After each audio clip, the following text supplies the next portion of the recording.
Hello once again, my friends, my fellow modelers, my fellow historians, and my fellow lovers of everything interesting.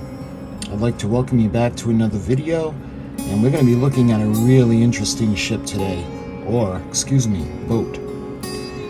This is going to be the Robert E. Lee, and this has got kind of an interesting story. I ended up buying this. Well, actually, this came in a lot.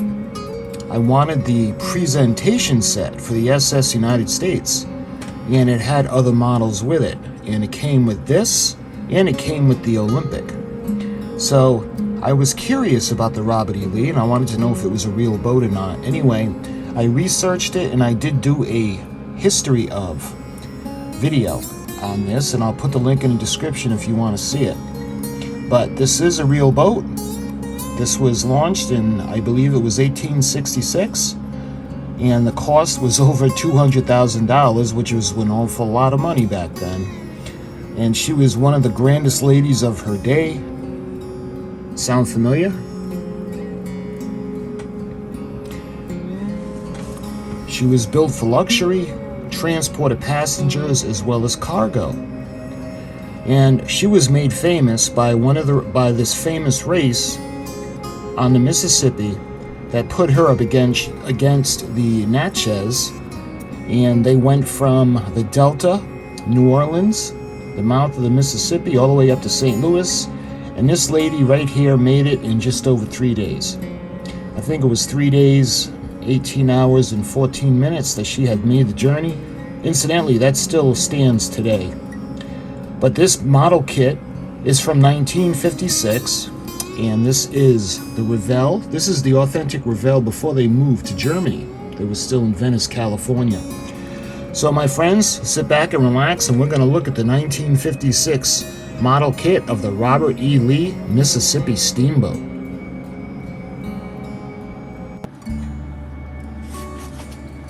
Okay, let's take a look at this beautiful, beautiful box art. I love the box art back then. I have shown you Revell, vintage Revell model kits. As a matter of fact, we had built the SS United States that I had done. That was a 1956 kit from Revell. And I just love these ships. Like, I think of ships, I think of like the Titanic, battleships, the Lusitania, even the Queen Mary too. They have a huge draft, and they're meant to cut through the water. Well, with the steamboats, they seem to, instead of cutting across into the water, they actually glide on top of it. And that's a pretty interesting premise.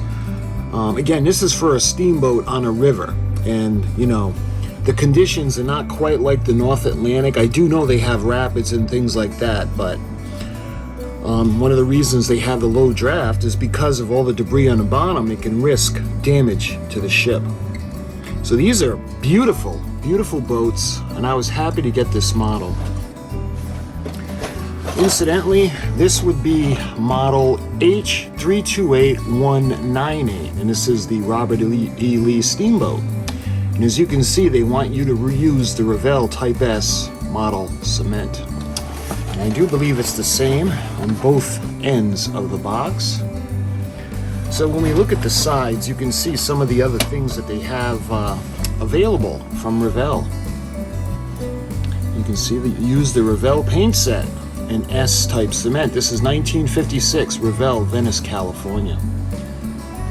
You can see the medicine wagon, the planes, the North Sound, the Haven, the B-24 Liberator, DC-7, let's see, the H315 C2 freighter, Stratojet, the Martin, you can see the Harbor tugboat, the Sherman tank, the Scorpion fighter jet, the Martin, and you can see the fighter jet over there, the Thunderstreak. On the other side, I've actually shown you guys again the Constitution from that time period, and yes, eventually I will build it. I apologize for that.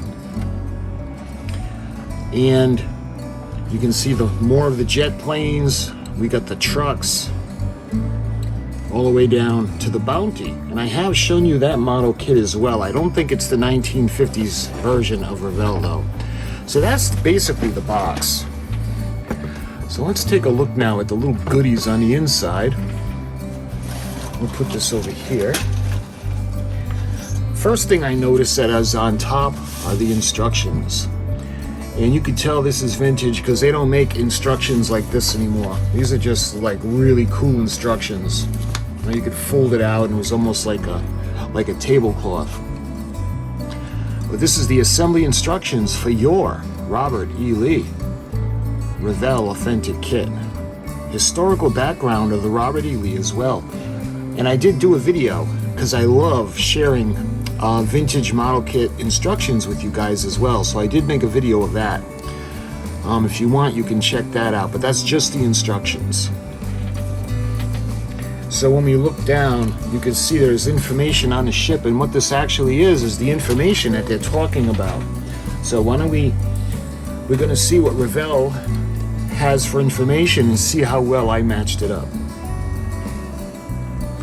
Writing of the Mississippi River boats, Mark Twain said, "The steamboats were finer than anything on shore. When a citizen stepped on board a big fine steamboat, he entered a new and marvelous world." While these boats were perhaps finer than anything on shore, they also presented hazards of a type not to be found elsewhere. Due to the competition of freight and passengers, speed became an all-important factor in the success or failure of these boats. Therefore, there was no limit to what some captains would do to win a race or set a record. It was not uncommon for the safety valves and the steam boilers to be tied down, highly flammable tar to be tossed into the furnaces, and the captain to mount the bridge, rifle in hand, ready to place a well-aimed shot at the pilot house of the opposing boat. Wow. Should that boat begin to move ahead. This sort of activity led not to only numerous explosions, but also gave sort of a devil-may-care attitude to the whole steamboat operation. It followed then the river attracted gamblers, thieves, and other adventurous types. And while the steamboats were one of the major factors in early development of the American West, they also attracted a group of unpleasant characters who were to leave their mark on the American history. The most memorable of the riverboats was the Robert E. Lee, built in New Albany, Indiana in 1866 at a cost of $200,000. The ship became famous for both their speed and hauling capacity, having at one time defeated the Natchez in a match race, and on another occasion hauling a record load of 5,741 bales of cotton. The measured tonnage of the side wheeler was 1,200. According to this, her power plant consisted of a huge two-cylinder steam engine with a cylinder diameter of 40 inches and a piston stroke of 10 feet. This gave the boat a top speed of 18 miles per hour, or about 25 miles per hour with the current, or about 13 knots. She had an overall length of 300 feet with a deck width of 50 feet and had a draft of 6.5 feet. One of the most interesting races ever held on the river was between Robert E. Lee and the Natchez. The boats were equally matched as far as speed was concerned, but Captain John W. Cannon was racing in home waters while Captain Leathers of the Natchez was not. The two boats left New Orleans at 4:55 in the afternoon on June 30th of 1870 and ran side by side for several days, until fog forced the Natchez to tie up for 6 hours. The captain of the Robert E. Lee, being familiar with the river, continued on and arrived at St. Louis on July 4th at 11:25, a record run. The elapsed time for the run was 3 days, 18 hours, and 30 minutes. It was a record time run, and as a result, the Robert E. Lee was privileged to display the set of deer antlers on a bell mounting as a symbol of this accomplishment. This Revell model represents the ship at the time of her record run. So what they're talking about with the antlers, and this is so cool, when you think of like the speeds of crossing bodies of water, I think of the North Atlantic. And the ship that fastest crossed the North Atlantic, going whether it's west to east or east to west, they would get what's called a blue ribbon, a huge blue flag or a pennant that they could fly and proudly show off. Well, the SS United States made the cross-transatlantic journey in just over 4 days, and that's been a record to this day. To give you an idea of that feat, it took the Mayflower 4 months to come over to America, but that's another video. Instead of the blue ribbon pennant, what these boats would use is they had a pair of deer antlers, and they would go right above the wheelhouse. I wonder if the model kit is going to have that. That'd be interesting to watch for. If not, then we can make our own, and we'll put them right up on the pilot house. We can check to see if there are any instructions. We're moving on. You can see there is a parts list from the main deck all the way down to the flag sheet.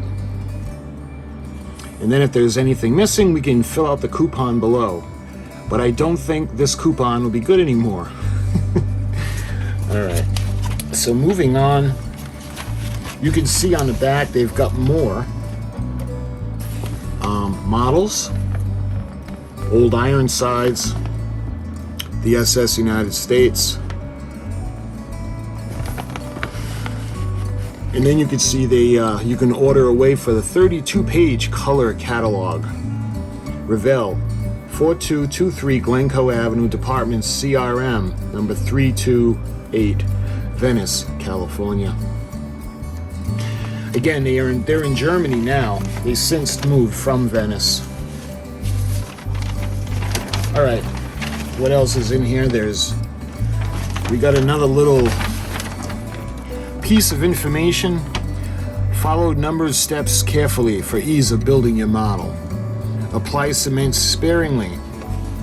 So we finally move on to step number 1. You can see we got the hull. Looks like the deck plate. Looks like the grand staircase. I'm not familiar with a lot of these parts. Going on to 2, you can see we're going to put the wheels together. By the way, these wheels were 38 feet in diameter and 17 feet wide, so they were pretty big.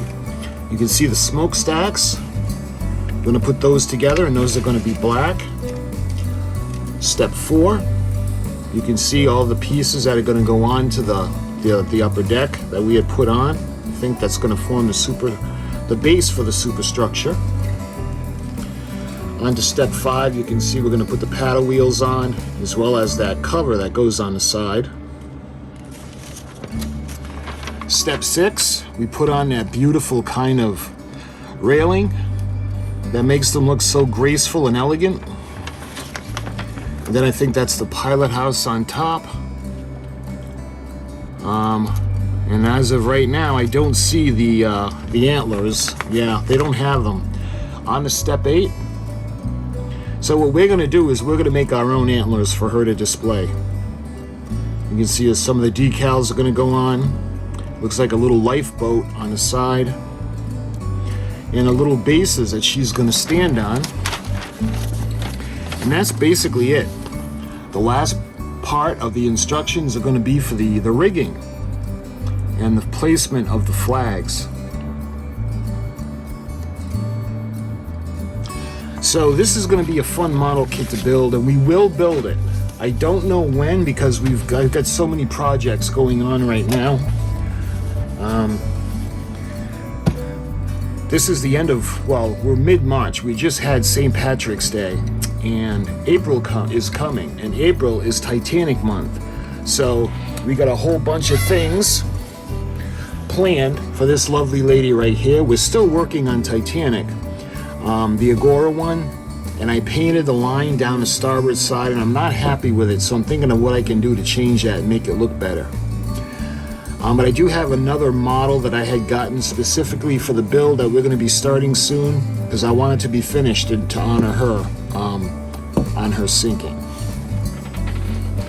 So we got that coming up, but like I said, we will get to this model because I do want to honor her. One of the problems we have with this kit is that someone started to put it together and they didn't paint anything, and they put it together with the tree part still attached. So what I think we need to do is we can even get, I was thinking of getting a bond breaker with these little pieces, especially these small kind of pillars. And it looks like there's a bunch of them that are broken. So we're gonna have to fabricate the little V's that are gonna hold everything else up. But that shouldn't be a problem. I don't know if the pieces are in there or not, we'll see. You can see one of the bulkheads. You can walk down I don't know if this would be the promenade deck. I don't know a lot about these ships. I think the main deck, the top one would be what, the Texas deck? Or would that be this one up here? I'm not quite sure. But you can see the aft deck and where the pieces were glued on. And I think the little holes in the bottom of the hull are where the little pegs are going to go to keep her mounted. But if those are missing, I don't think it's going to be a problem, because you can see how flat the hull is, and we'll be able to sit her up. So another little trick is I'm going to try to put this into the freezer overnight, and we're going to see if we're able to take the little pieces off. If not, I'm going to use the bond breaker on this. So this is pretty much the main piece. You can see the wood in the deck, and it actually has little pieces of cargo. It looks like a little crate right there. You can see it looks like luggage on that side. And hopefully you can see the staircase. I don't know if this would have been exposed to the elements, or if it would have been like indoors and made to look really spectacular. Because I know some of the pictures of these steamboats were just absolutely beautiful. All right, let's see what else we got. So speaking of the paddle wheels, I've got a couple right here. And I think these will go this way. So they're going to go in like that, and they're going to lock into place. And that way there you'll be able to see how they're going to work. And eventually we're going to put them just like that. And I'm not sure of the colors of these things. I'm going to have to do a little bit of research, because the pictures that I found of the Robert E. Lee are just black and white. And I don't know if the hull is red, like ocean lining ships. I don't know what the colors of the wheels are. I think they would be red. I don't know if they said it in the instructions. But. All right, we got another deck now. You can see a little bit of flash that we're going to need to take off. And I'm wondering if this will go. I'm wondering if this will go right here on top, or perhaps this way, where the. Yeah, I think it's going to go like this. The grand staircase. I think that's how it's going to go. What else we got? All right, let's take a look at some of these trees now. So look at all that beautiful scalloping. And just gorgeous. That's a lot of detail in there. There's a little bit of flash, but nothing bad. And I guess she's got a couple of lifeboats. I guess there were 3 that came with the kit. Hopefully you can see the inside of those. And then there are these. I'm not quite sure what these are. You see, they almost look like rods. I think these might be for the flags. And the rods in the front and all the flag poles. Looks like the anchor.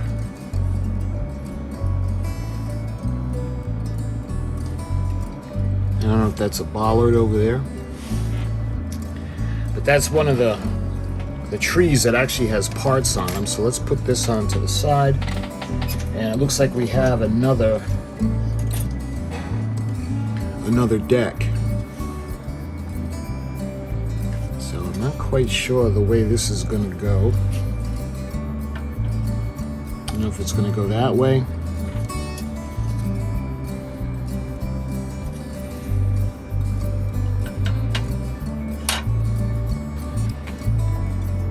we could be missing a piece. Because I think it's going to go like this. And you can see the wood grain, so I think it's going to go this way. Yeah, so I think it's going to go like that. Also, I'd like to light it. Those of you that follow my channel, I love lighting up these things, and I would like to make it from like the time period, maybe with some flickering LEDs to simulate candles. So we got a tree, another tree, and there's not much on it. I think these are the bells. So I think those are the bells of the Robert E. Lee.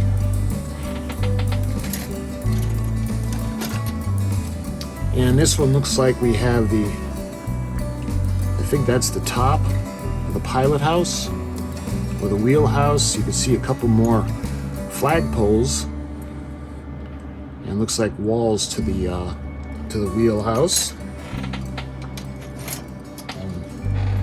This is beautiful. Look at that.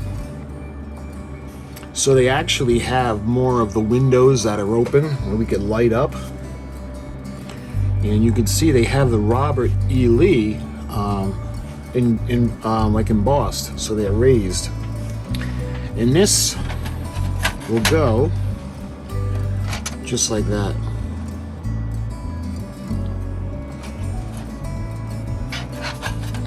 Beautiful. So let's bring it, yeah, that way there you can see it a little bit better as we go along. Alright, looks like we have the other wheel, and it looks like, I hope it's not glued because they did it wrong. It looks like they glued it into place, but the way they glued it, see how they put the paddles against each other? And that's not supposed to it's not how it's supposed to go. It's supposed to be more even. But again, we'll fix this. Let's see what else we got. We got the smaller smokestacks on this one, and it looks like we have more flag poles. Oh, this part looks like it could go into the back. See the deck? So maybe this will go here like this, and then this one will kind of sit on it like that.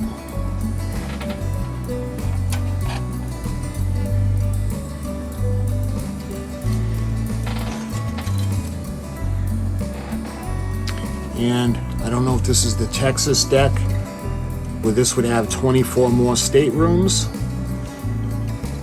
And this would go, looks like it'll go this way.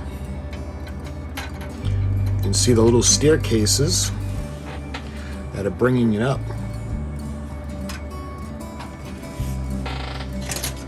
Looks like we forgot to put this on. Looks like before we put all those on, you can see the wheel well, more of the deck, the little lines showing that this is the side up. So let's try taking the superstructure off for now. We'll see if we can put this on. So this would go like so.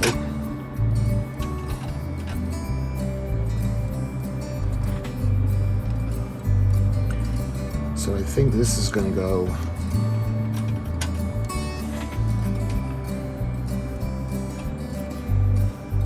yeah, there are pieces. I think the wheels are going to go here, so this probably goes down here like this on the bottom, and this will go on the top. So we're going to keep this here, and I'm thinking that this is going to go up like this, and then we're going to put the next deck on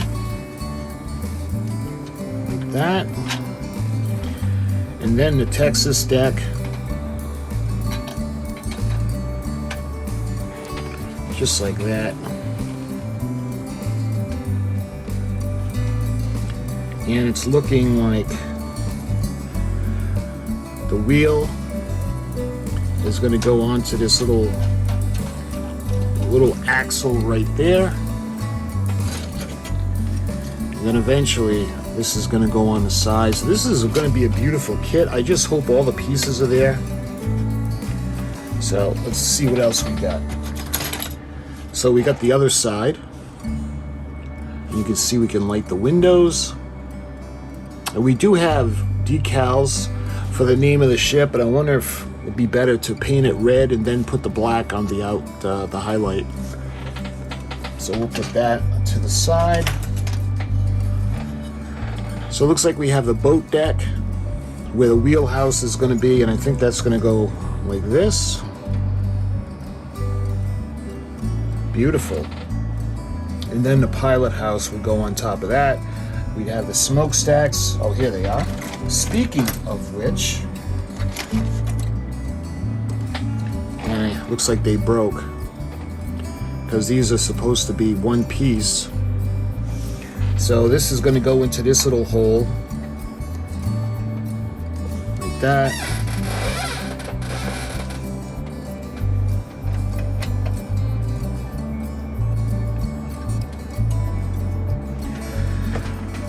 So they're basically going to go like that. And we have more of the scaffolding. Look at how beautiful that looks. This is going to be a beautiful kit, beautiful model when she's finished. Okay, I think these look like they could go on the sides of the wheel towards the aft.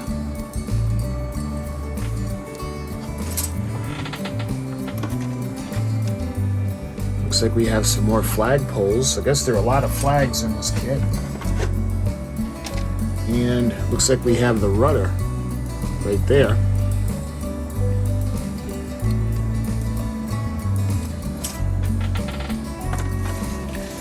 And now we have just like a bunch of, I think that's a tree. We have just a bunch of parts now. Hopefully a lot of these little parts are the ones that are missing. So this is a good thing. I can see the other lifeboat.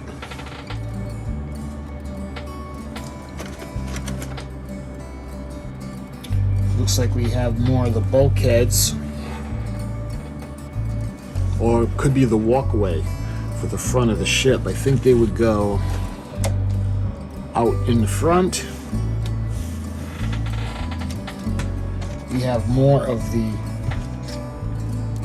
rails. I think I can't see it on the box, so I don't know if they will go down. Maybe they go to the aft because they're curved. Maybe it's a poop deck. And then we have a bunch of walls.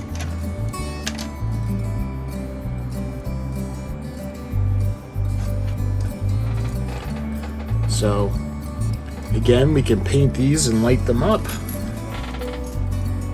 There are lots of elastics with this kit. I don't know if they came with this,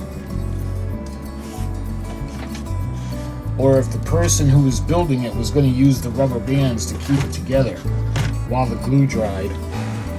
There's quite a few of them in there. Let's see, we got a couple more bulkheads. The walls. We got a small tree. Then we have some really tiny parts, so let me get my tweezers.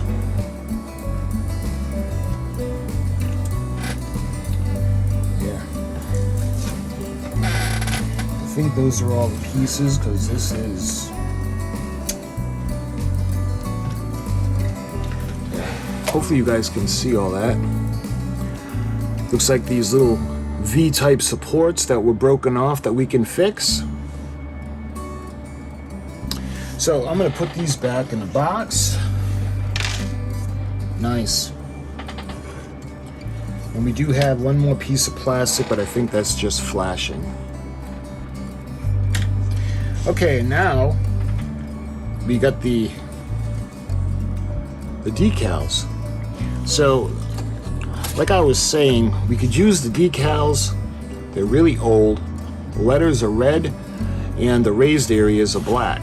Now what we can do is, because they're embossed, we can paint them and then we can do the raised letters.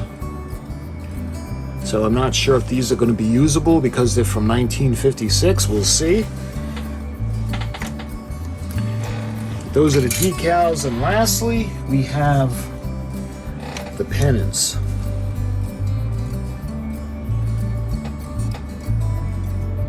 You can see all the pennants. You got 1, 2, 3, 4, 5, 6, 7, 8, 9, 10, 11, 12, 13, 14. So that's why there were so many flagpoles, because we got a lot of pennants and flags to go on them.